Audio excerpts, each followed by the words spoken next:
ทางนครหลวงจันทร์ได้เปิดขบวนการให้วัคซีนป้องกันมะเร็งปากมดลูกให้กับเด็กหญิงอายุ10 ปี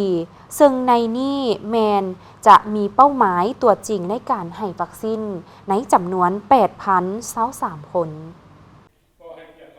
พิธีดังกล่าวจัดขึ้นในวันที่ 9 ธันวาคม 2025อยู่ที่นครหลวงจันทร์โดยการเข้าร่วมของทานภูวงคำสาวรองเจ้าของนครหลวงจันทร์มีตั้งหน้ากระทรวงสาธารณสุขภาคส่วนเกี่ยวข้องและน้องนักเรียนเข้าร่วมในพิธีทานสัญวงศ์ดวงมณีห้องหัวหน้าแผนกสาธารณสุขนครหลวงจันทร์ได้รายงานการกระเกียมความพร้อมในการเปิดกระบวนการในครั้งนี้ซึ่งบางตอนทานได้กล่าวว่า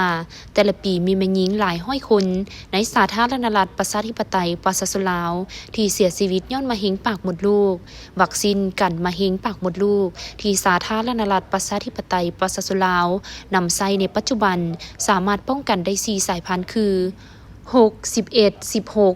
และ18ช่วยหยุดการแพร่เชื้อจุลโรคดังกล่าวช่วยลดความเสี่ยงในการทำลายจุลังปากมดลูกจากเชื้อจุลโรคช่วยลดกรณีมะเร็งปากมดลูกสำหรับโรงเรียนและเป้าหมายเด็กหญิง10 ปี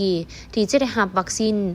2025แม่นมีคือเมืองจันทบุรี38แห่งเมืองศรีโคตะบอง72แห่งเมืองไสเศรษฐา62แห่งเมืองศรีสัตนาก43แห่งเมืองนาเสทอง53แห่งเมืองไสธานี120แห่งเมืองหาดไซฟอง52แห่งเมืองสังทอง33แห่งและเมืองปากเงิม49แห่งรวมทั้งหมด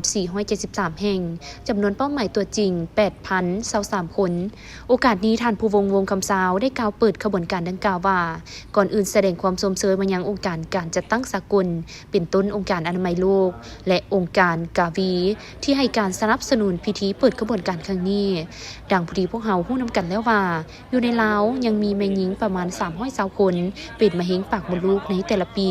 ที่เกิดเชื้อไวรัสดังกล่าวที่เอิ้นว่า HPV ซึ่งเป็นอันดับ2รองจากมะเร็งเต้านมพรรคและรัฐบาลได้มีความพยายามเอาใจใส่